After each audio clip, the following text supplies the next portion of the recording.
মাত্র 4 ঘন্টা সংঘবদ্ধভাবে সংগঠিত আকারে সমাধানে সমাজের বিপুল উন্নতি সম্ভব, এই খবরই তার তথ্য এবং স্বেচ্ছাসেবী সংগঠন তৈরি, পরিচালনা ও বিস্তারের তার দৃষ্টিভঙ্গি ভবিষ্যতে কর্মীদের পাথে হয়ে থাকবে।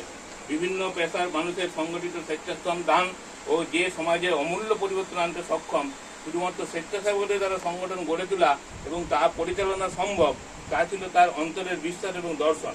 তিনি ছিলেন এই ধরনের প্রবর্তন ধারক ও বাহক। পশ্চিমবঙ্গে রক্তদান সংশ্লিষ্ট প্রায় সব সংগঠন তাকে সম্মাননা জ্ঞাপন করছে। রক্তদান আন্দোলনে অগ্রণী ভূমিকার জন্য সম্মানিত হয়েছেন Indian association of cancer research, ISBTC এবং বহু দেশীয় আন্তর্জাতিক সংস্থা থেকে। শুধুমাত্র 127 বার রক্তদান নয়, মরণে মৃত্যুহীন প্রাণও দান করে গেলেন সর্বজন শ্রদ্ধেয় শ্রী দেবব্রত রায়।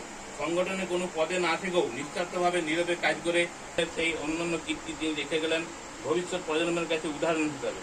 তার উদ্বুদ্ধকরণের দক্ষতা তার বহু ছাত্রদের আজ ধরে রেখেছে রক্তদাতা উদ্বুদ্ধকরণের এই মহাযজ্ঞে। তার প্রজ্ঞা, সুতীক্ষ্ণ মেধা, অসাধারণ স্মৃতিশক্তি, বক্তব্য উপস্থাপনায় পারদর্শিতা, নির্ভীকতা, নিঃস্বার্থপরতা, শৃঙ্খলাপরায়ণতা, সমানুবর্তিতা আর আপন লক্ষ্যে অবিচল থাকার গুণ শুধুমাত্র তার অনুগামীদের কাছেই নয়, আদর্শ হয়ে থাকবে রক্তদান আন্দোলন ও সমাজসেবামূলক অন্য কাজে যুক্ত সকল মানুষের কাছে। স্টুডেন্টদের কাছে খুব ছোট ছোট গল্প বলে খুব সহজেই তাদের কাছে একদম অন্তরের অন্তঃস্থলে পৌঁছে যেতে পারতেন তিনি। আমরা কাছ থেকে ওনার বক্তব্য বহুবার শুনেছি বিভিন্ন কর্মশালায়। এই বলে আমি তাকে আবার শ্রদ্ধা, নমস্কার, ভালোবাসা জানিয়ে আমি আমার বক্তব্য শেষ করছি।